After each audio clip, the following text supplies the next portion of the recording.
Alright guys, welcome to another of my weekly happiness classes. Do check out the previous ones at bigquestionsanswered.com. Oh, I've written it backwards. Everything's going backwards anyway. Bigquestionsanswered.com. Do check it out. I'll give out business cards and whatever if you want to remember it. So what do I talk about? I do like a 34 class happiness course throughout the year, and then I keep repeating it. The whole thing's already done a couple of times, so it's all there as well. But the great thing about you being here is we can have the discussion and you can question what I'm saying. I'm very friendly. I don't really debate, I just share information, and then I do answer questions, but I'm not like saying you must agree. I genuinely just do it because I think people are really suffering. You know, all the statistics are that people are suffering from depression, even though we seem to be getting richer and richer, but yet people are suffering from depression. So anyway, what am I talking about today? This is lesson 2 of the course, and it's reality. Getting a grasp of reality. It's like getting an understanding of the Matrix, if you want to use a film terminology. It's like seeing reality for what it is, and I'm just going to share out a couple of ideas and see if it makes sense to you, and then I'm going to talk about how to escape it. And it's always been known, it's been very easy. It's not like some sci-fi amazing stuff. So what do we really need to be happy is the core of what I'm going to be talking about, and I'm going to break it down. To begin with, is why is being happy so hard? This is kind of like the introduction to the question, like, why are we suffering so much? Why is it so difficult that we keep trying to get more and more expensive jobs, more and more expensive things, and somehow we're not happy? Right, and just as I said a minute ago, one of the things to make us realize that what I'm saying is reality, which is we're suffering, is that the richest countries in the world seem to be the most depressed, especially the Western countries. Okay, so this is statistically true. You know, depression is going higher and higher. More and more people taking antidepressants. What's going wrong? So we should learn some simple rules. All I talk about is really simple stuff, actually not particularly new things. You know, so actually let's just get some thoughts. Marisha, is that your name? Yeah, we're going to keep her out shut. So you want to be in shot, but we're going to get her voice. A very nice Christian friend next to my little store. Any thoughts about why it is that we seem to be getting richer and richer, and especially the richest countries like the UK and America have the highest level of depression? The number one way young men die is through suicide. There seems to be something really weird. What do you think is going on? That's a deep question. It really is. Would you say a simple answer to begin with is not the complete answer, but or a lesson to be learnt from this is that things don't make you happy by yourself. You can. Yeah, 100%. It's materialism. It doesn't satisfy you. Great. So I'm just talking about really simple things, simple facts, simple conclusions, and I really genuinely just want people to be a bit happier, that's all. If they can be a lot happier, that's even better, right? Okay? And so we've got to learn what reality is. Is reality get more and more stuff? You just part of the machine to buy more stuff? Whatever the adverts tell you? Yeah, this is ready to fly, this board. Let me see, if I put this bag further back, it might help it stay. No, that won't work. Let's keep it there. Next time. Anyway, I'll keep my arm on this like this, just in case it flies. Anyway, so, yeah, so let me give you a really interesting description from the Quran of this situation, and I think it's fascinating, very eye-opening, right? And it says, the people who hide from the light of God, okay, and God is like the light of life. If you switch the lights on, whoa, you're really happy, whatever, things are great, whatever you have is great. When you switch the lights off, everything, despite having loads of stuff, you're still miserable, which is what we see in reality, okay? But that's not the only thing. That's not where this amazing verse of the Holy Quran just stops, right? So, by the way, when I do these videos on YouTube, I always put links to all the things I'm talking about, like the verse of the Quran. And it says, people who are hiding from the light of God, because you literally have to hide from it, you have to really escape the obvious truth that there's a God, right? What they are like thirsty people in a desert, chasing a mirage. I don't know if there's a Muslim round here. Are you any? Yeah. Do you recognize this verse of the Holy Quran? Yeah. Yeah. Cool. Let's just hear the yeah. It's not people. It's those who, Disbelievers. no, those who don't believe see their work just like a mirage. They follow it, but it doesn't give them the light. It doesn't serve them because they're non-believers. They would go and follow this mirage, but they never reach it because when you you would see the mirage, but you can never like reach it. This is the meaning. You're 100% right. I mean, that's what I was saying. Maybe it sounds different. Okay, so instead of simply using the word disbeliever, okay, if you go into the meaning of the word disbeliever, these are people who hide from the truth of God, the light of God. So in the same the verses before, let me explain a little bit because I think we're agreeing, but yeah, there's some. I go into the meanings of the different words. So if you go to do you know the words, the verses before? Okay, so Allah is the light of the heavens and the earth. Do you know this, right? Okay, all the verses are connected. These are not disconnected. So that's what I mean. Okay, and it describes people who follow the light, and their houses are lit up, their lives are lit up, their homes are lit up. You can check. Okay, so I got a bit of a disagreement, but I'm not going to go into too much. I will give the links and the commentary and the meaning, the deep meaning behind each word, yeah, of in the Quran, yeah. God is the light of the skies and the earth. It's not lit up. It doesn't say that people who are Muslim have their lives lit up. It never says. Okay, so I want to let's agree to disagree. People can check out the verses of the Holy Quran and see what their own understanding is from the description given in the verses I'm talking about, right? So anyway, so if you in short, because I don't want to get too, let's say, theoretical, I want to get really practical, and I want to make some claims, and I want people to test those claims in their own lives. Okay, so the idea is that if you do not have God as the center of your life, the source of your happiness, then everything else will never fulfill you. You will be, like my friend was describing, chasing a mirage. And I think the word mirage is a fantastic. The Holy Quran could have just said illusion, but mirage is just such a perfect word because it describes our materialistic chase, the hedonistic treadmill, whatever you want to call it. Like you're always chasing, and you think you're going to be happy when you get iPhone 100, but then iPhone 101 comes out and you go, oh, I need 101, right?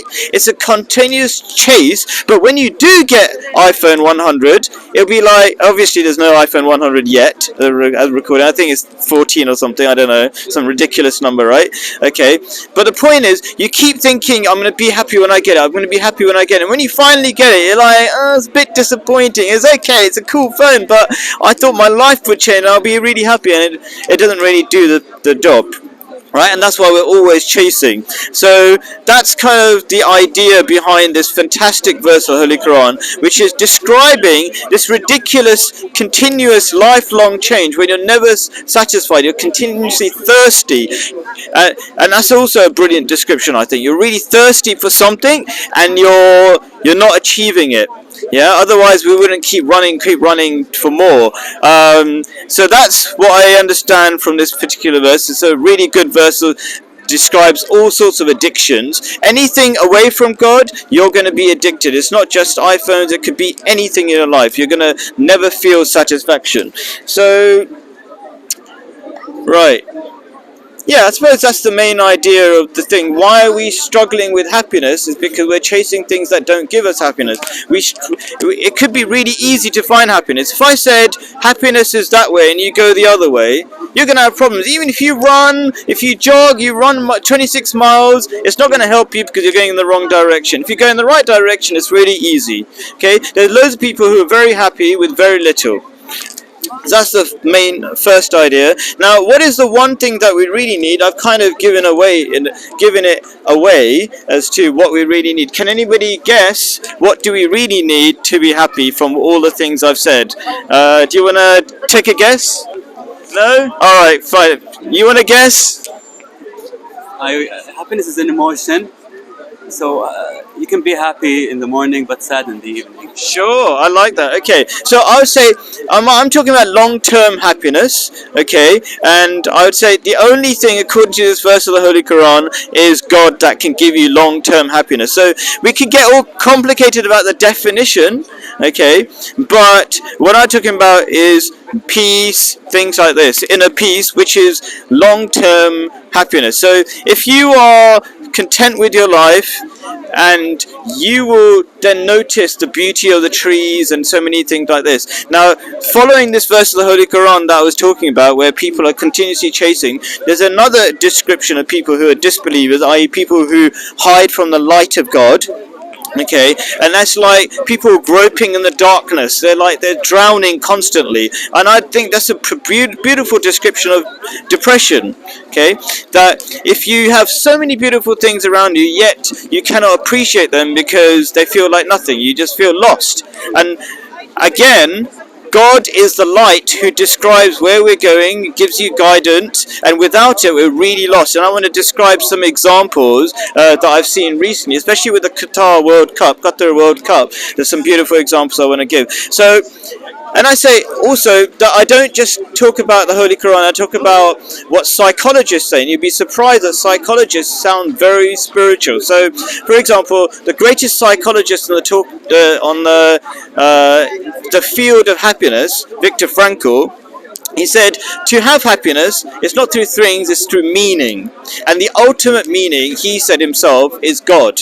Okay, now you can take God in two different ways. You can say it's an idea or a concept, even if you don't really believe in God, although you should believe in God, because I've done talks on my classes you can check out, where it's basically scientifically impossible to deny God's existence. I mean, you can see from our experience it's a bit crazy not to believe in God, but I was an atheist, so I can say I'm crazy as well, right? At one point. Thank you for listening. Anyway, so the point is, he said that you need God to truly be happy. So let me explain what he means by that. This is a psychologist, one of the greatest psychologists of our time, along the lines of Freud and people like that. He said there's two problems without God. Without God, you cannot have meaning.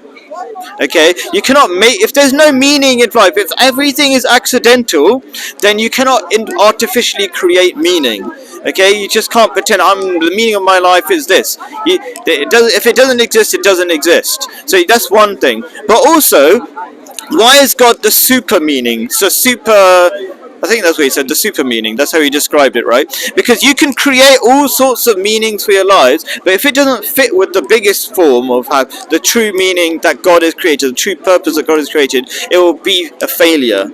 Okay? He talks about things like listen to your conscience and you'll never go wrong, for example. It's really interesting that psychologists have been talking about this for so long, but the reason why I talk about this is that mostly in our sort of materialistic lifestyle, we think that all this spiritual stuff is just made up and on no basis, but actually for well over 50 years psychologists have known the importance of these kind of things, right?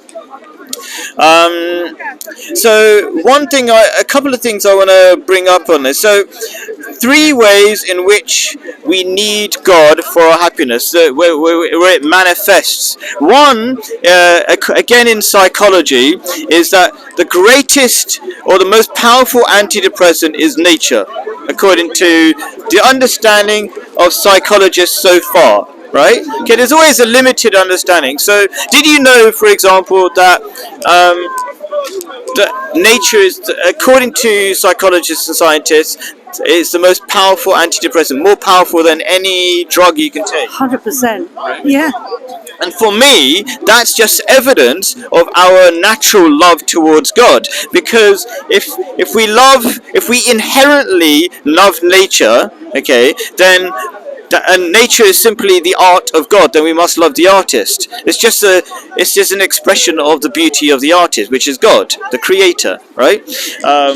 So that's one thing. We are intrinsically attracted. We're intrinsically attracted towards God. So it makes sense that we would find happiness when we go towards God, or I call it being at one with God, which is what the purpose of Islam is. Islam is, I'm going to be talking about that in a bit more detail, but essentially to be at one with God.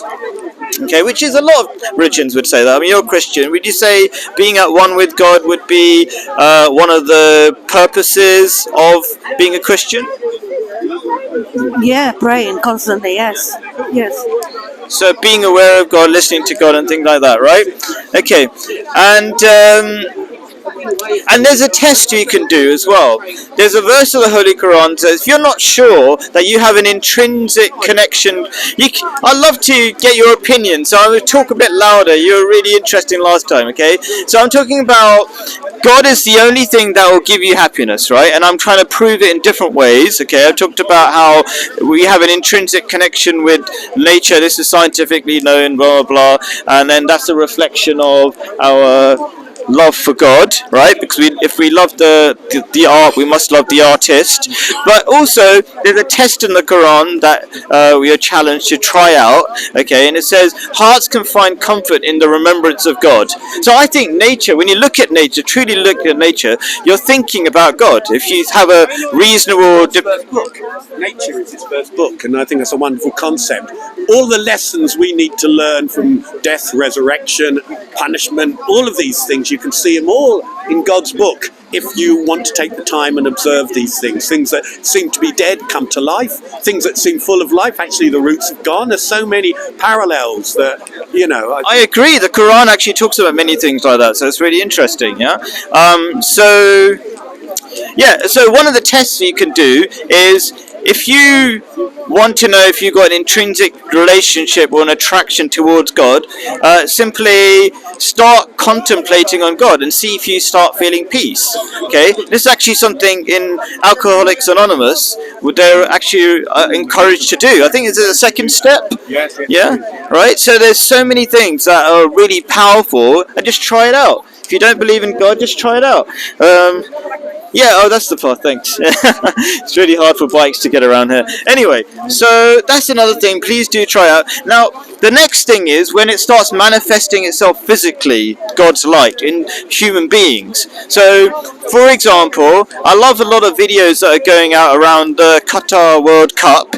And one of the things they've done over there is they said, you can't drink alcohol during the match, right?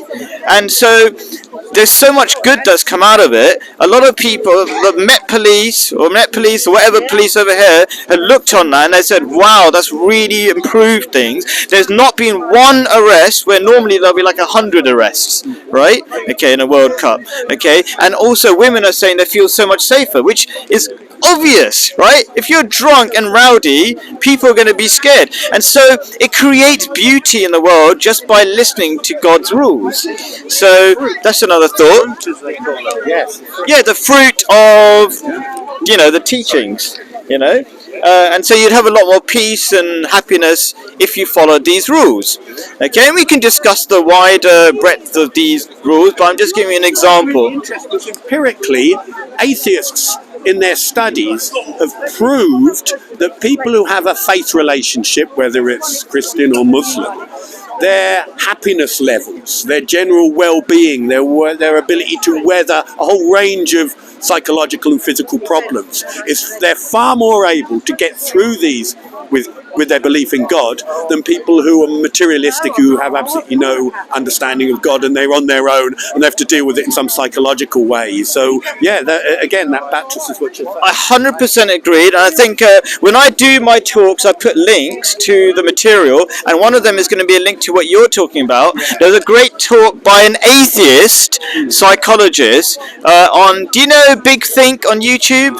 Yeah, they do lots of big ideas or whatever, and he talked about exactly that. And one of the statistics I think he brought up, I might have got mixed up which psychologist said this. He said, as I'm a Muslim, but I'll still put this kind of statistic true, because I think any belief in God can help you in some way, right? So as Christian congregations have gone down in the UK, so has happiness gone down, right? And I can understand that logically if you think about it.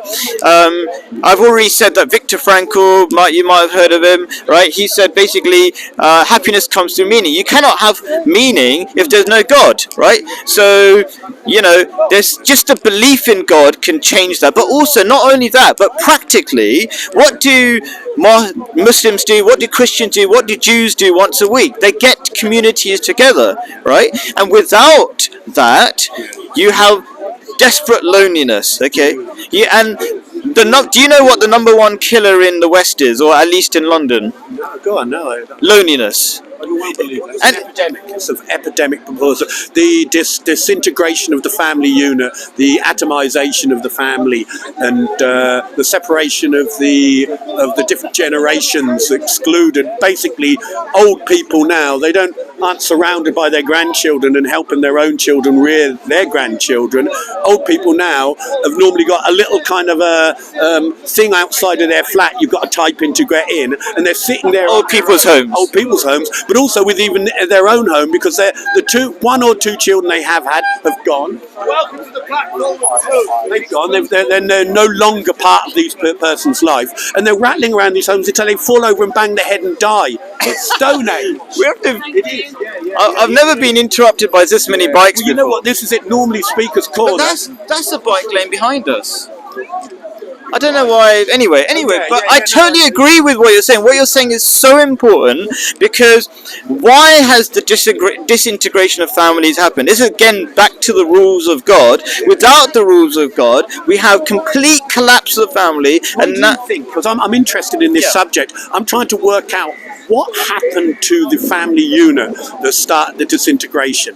And all I can think is, and it's a very controversial subject, with the emancipation of women and the women going into the work. I was going to say that anyway. Go on. Yeah, but you know that. Yeah. And so you've taken the head of the family out, he goes to work. You take the heart of the family out, she goes to work. You take the children out of the house and send them to these boot camps, these absolutely awful places called education camps, where they put the craziest ideas in. Come on, guys, over there, that's the bit there.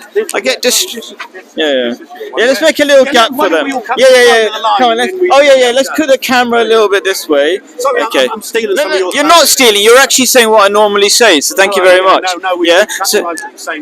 So in short, let's say there's been an experiment in the West. They said, do anything you want, men do anything they want, women do anything they want, and the result is the collapse of the population. Literally, Elon Musk has said that the greatest danger we face at the moment is population collapse. And why is that? If you think about it, it is the use of artificial contraception, abortion, and the promotion of the LGBT lifestyle. Yeah. All of those. But not only that, also the collapse of the families, because you cannot have you can't have lots of children if you don't have men and women sticking together long enough to make them, right? Okay. Yeah, and people usually think having children is a headache in the West now. That's why they don't have children, even though people are paid more and more in places like Sweden. They'll give you a whole year and a half off or something just to have a child, and it's still not working. But there's only one group of people who are still having lots of children. Do you know who they are? Well, you know what? Do you want to guess who they are? I will. Go on. The ones who are increasing faster than any other are the old order Amish. They are doubling their size of their population every 20 years. But you obviously would say Islam, because maybe the Amish as well, but they're such a small group. Yeah. Well, you know what? I've got 5 children. And I like the Amish because they're actually religious and they keep to the values. We lived with them for about 3-4 years because I thought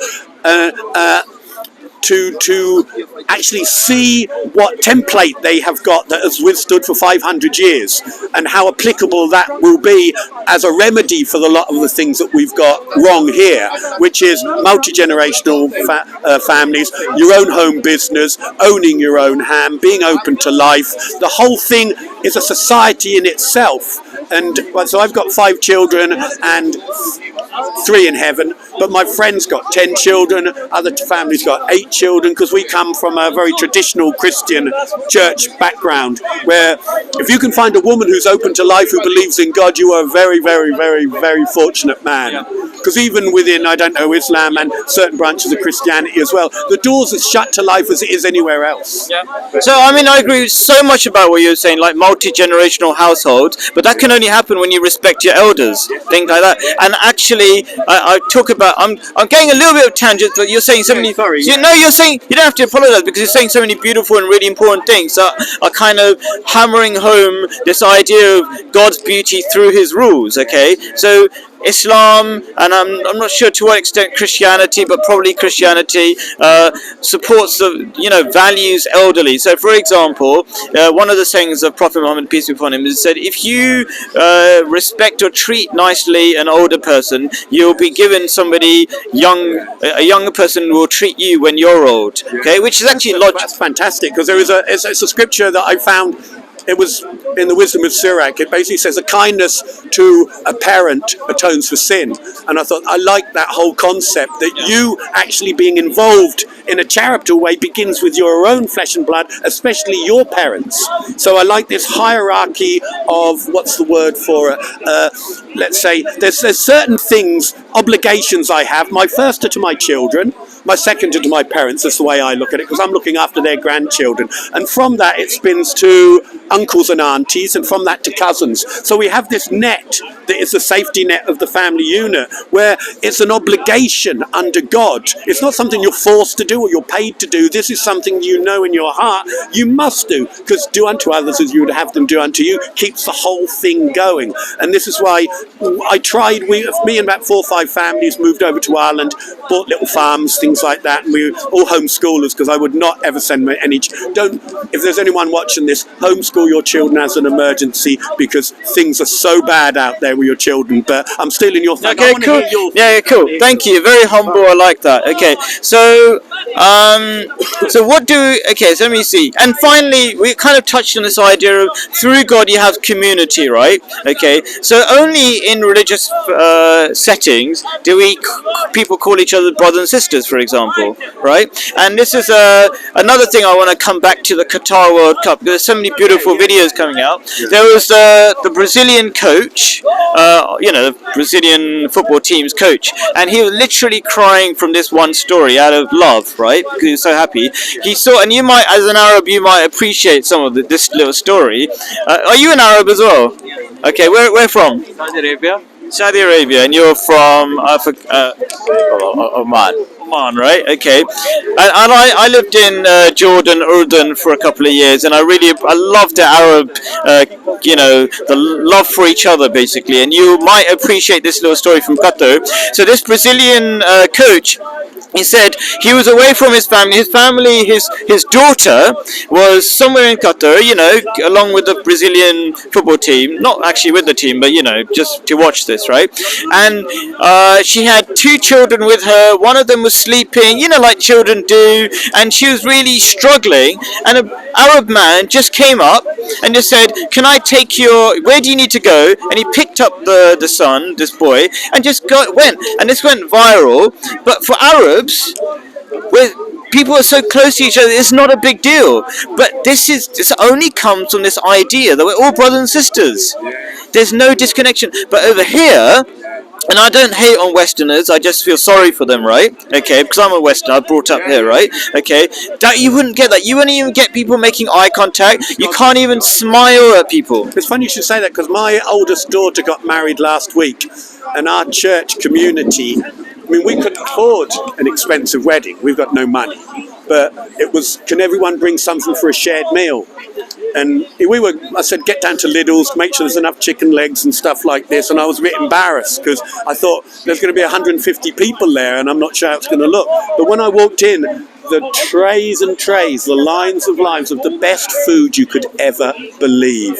Everybody had pulled everything out and created a wonderful spread. There was so much left over, you couldn't believe it. And then when we were opening the cards yesterday, the money that was given from all of these families, £200, £50, £100, £200. Even my father-in-law, £1,000. None of us are rich. So my daughter was blessed to be able to have a wonderful wedding.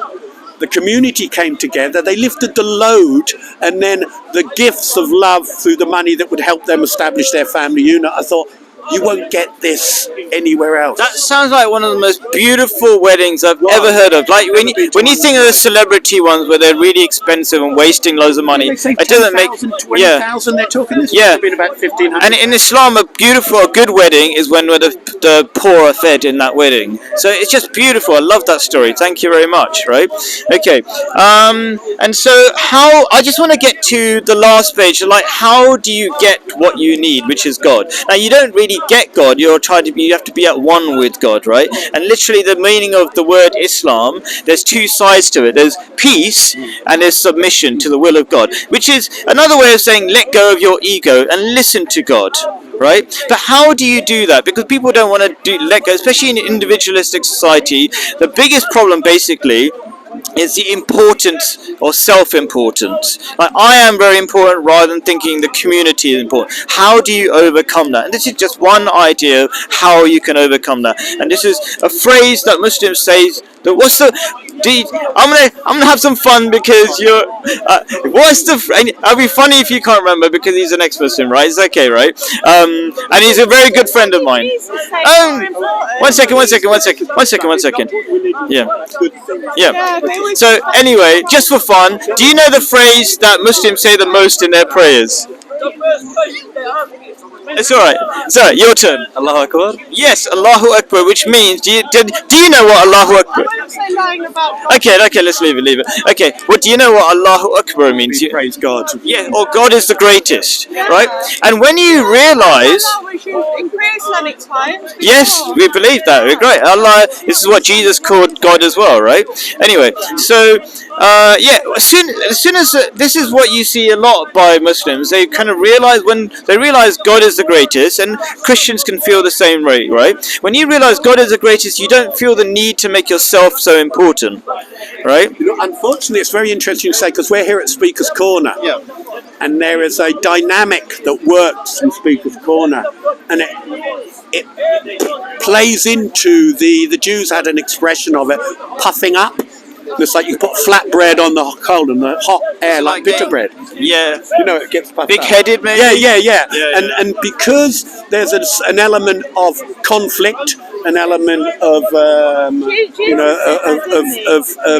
trying attention, trying to get views on YouTube. so destroy your enemy, to make someone humiliated, to the crowd, and all of these plays into the ego. But it's interesting that you said about submission, because the Amish, their central tenet of their faith is a concept called Gelassenheit, which means surrendering, not submission. I don't know if the two things I are the believe same. all religions come from the same God. So I mean, you know that, right? You know that Muslims Yeah, believe you can find in every true religion, or every authentic religion in history, those elements that we all share, that you can see is the influence of But God. I also agree that I think there's too much aggressive arguing, even from the Muslims, and Muslims have been taught to be gentle, right? And they've been taught, if somebody disagrees, just say peace be upon you. This is in the Quran. It says peace be upon you, and leave them alone if they're ignorant, right? And it says there's a saying in Prophet Muhammad said gentility makes everything beautiful, and being rough makes everything ugly. So when you talk, be gentle. So it's true that the Muslims should listen to their own teachings and shouldn't be aggressive. You say that. I've been coming to Speaker's Corner for about 5 years, and when I first came here, it was going through a very, when I say there was a lot of aggression here, there was a lot of incidences that were getting a lot of views on a lot of the channels. And when I first arrived, I thought, well, okay, no. Yeah. I thought to myself, who am I going to be? I don't know why she just didn't go. Poor lady. Made it very difficult Yeah. for herself. Yeah. Yeah. And I thought to myself, how do I set my stall out? Who am I going to be? Am I going to try and research and then find somebody who doesn't know as much as me and maybe not make a name for myself, but, you know, enter into that kind of thing. And then I realised that, and I think it's probably the same in Islam as well, that when Jesus was asked what is the greatest commandment, he said the first is to love the Lord your God with all your heart, all your soul and your strength. And the second is like it, to love your neighbour as yourself. And that fits into do unto others as you would have them do unto you. Same in Islam, by the way. And this is how we build the kingdom of heaven here on In earth. fact, strangely, Islam says the rights of human beings are greater than the rights of God. because God doesn't need anything from you, but He says, be first take care of the rights of other people, which is not just your own right, but take care of other people, and then remember God as well. Some people are very hypocritical. They're praying, but they don't care about human beings, or they don't respect Funny human you should beings. say that. With attempting to have that as your rule of life, it brings peace. It brings real peace because you're free of all the fears and the ego and things like that. And no one can do anything to you when you embrace it. But it's a hard. It can be very hard work because we're all No, brilliant, and that feeds into the last thing I'm going to say. So I always try to bring in modern day psychology to prove what I'm saying, right? And the greatest level of happiness is when you're in flow. Okay, it's basically, you might have experienced it when you're really passionate about something and you lose track of time. That's described as being in flow. Okay, and that's also described as being at one with everything. So it sounds very spiritual, but this is what psychologists say. You have a sense of oneness with everything. You lose track of self and time and everything, and you might have experienced that to some extent, right? Okay, and I experience that constantly. Even like when I'm talking right now, what I'm doing is I've disappeared. There's nothing. There's not me. I'm just you. Do you know what I mean? I'm 100% interested. I'm a, what do you call it? Normally very shy, right? So introvert, right? I would have no interest in talking to people. I really don't like coming out. You would avoid this. Yes, like, the plague exactly. naturally. Right. But why I don't feel anything or shyness is because I only see you. I'm only interested in your feelings, and then I disappear, and then you really enjoy the process. You know, there's a lot of the monastics in Christianity who had discovered that and had practiced it and have found exactly the same route as you have, who would devote themselves entirely to other people, and by doing that they free themselves of themselves, and that's where you can feel that emptiness is filled with the joy of God and the confidence and the spirit and the peace that you enjoy. But if you go actively to seek that, you won't seek it because it comes through abandonment and focus on other people, which you obviously have found. I think we're just like a duet, aren't we? Or a duo, or a duet, whatever you want to call it. These things I feel and I know and I've experienced the same as you have, and it's one of those things, you know, you do want to share, don't you? Really. And that's why I'm here, not to win a debate, just to share some ideas. If people become a bit happier, that's fantastic. And so, I mean, I'm desperate to get my friend involved because I'm really Okay, do you believe in God of any kind? Well, I believe there was a beginning, and there would have had to have been a cause for the beginning. Okay. Other than that, I'm not too sure.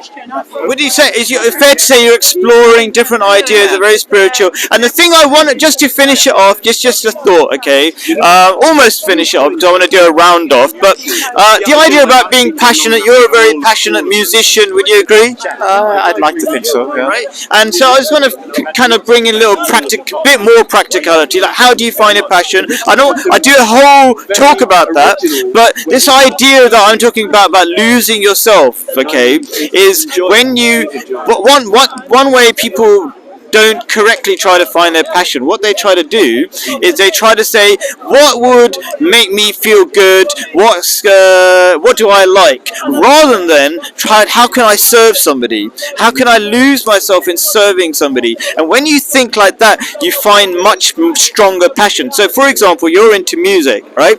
Now you can say, oh, I just like X kind of music. That just sounds good. That's why I'm going to be passionate about that. But what's a lot more powerful is that how can I move some people to become better human beings through listening to my music? And then you become way more passionate because there's way more meaning. And that ties back into the idea of Viktor Frankl. He said, if you want to be happy, find meaning. So don't do things randomly, do things meaningfully. And meaningfully doesn't mean, oh, it's just meaningful. Meaning means doing things for other people to make the world a better place. Any thoughts about that? Because I love your ideas and thoughts.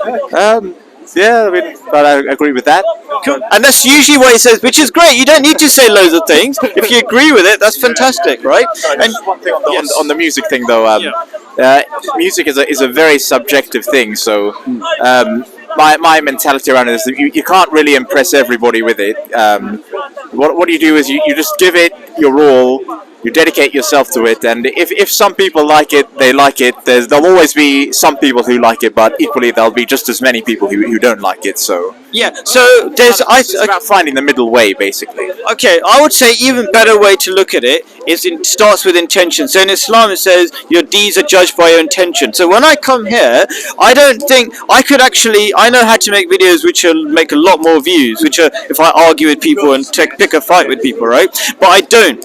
Okay, my intention is to make a difference. Okay, you might have heard of this phrase: if you save the life of one person, you save like saving all of humanity. That's my idea. Save one person, make one person's life difference. That's great. If I get 100 views, 1,000 views, that's great. Whatever. Yeah, it's funny Right? because I normally This talk. is in Islam and Christianity Sure, and sure. Judaism. Sometimes I come down because I stopped about a year ago. I stopped actually being involved in the religious debates because I was becoming increasingly aware of what's going on in society, especially in the education side of things. And one of the aspects was, I mean, this is just Just check this all on yeah, the shot. pertinent to Muslims. So there was two Muslim women at home waiting for their two primary school children to come back, and one came running in and said, "Mummy, am I gay because I like my best friend?" And the other one said, "Mummy, can I be born in the wrong body?" And the two parents said, "Who told you that?" And they said, "Teacher did." Oh. And I've been exploring the SRE programs and all of these things. So when I come down here,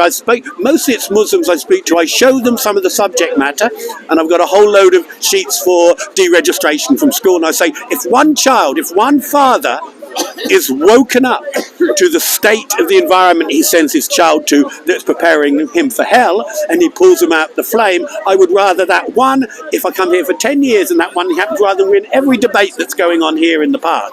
So that's kind of changed my emphasis. We think a lot the same way. Help one person at least, maybe help more if as a Yes, bonus sort of thing, right? And so just to wind it all up, because I really want, if there's one idea you could take away, and this is the thing that really people are suffering from, okay, is this focus on the self-importance.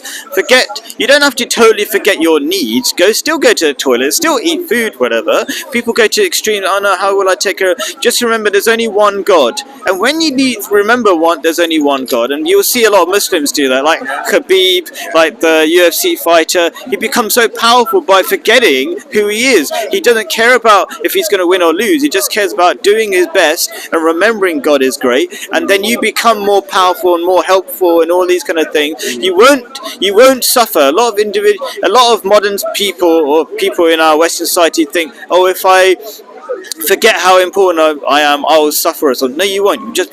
You become unshakable, like I think you described it as. Yeah. And it was like, I remember a time, and I won't hog any more of this. I remember a time lying in bed when I was about 12, 13, saying, who am I?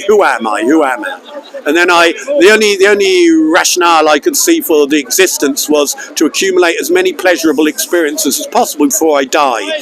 And that embarked me on a life of very disturbed sexual alcohol. I became an alcoholic, drug addict, tried everything the world had to offer. And I remember one of the priests in one of his homilies only a few weeks ago, and I remember it, and it's from way back, but it's pertinent to what we're talking about. He said, most people don't have a meaning in life. And he said, we're fortunate, we have a meaning, and our reason we're here on this earth is to know God, to love him, and to serve him in this world and the next. He said some people don't even know what they are, let alone what their meaning is. So to know God, to love him, and to serve him in this world and the next is why God has put us here on this earth. To have meaning, and this is why I wish you have the same meaning, to know God, to love him, and to serve him in this world and the next. Every moment of the day you have a meaning to be here.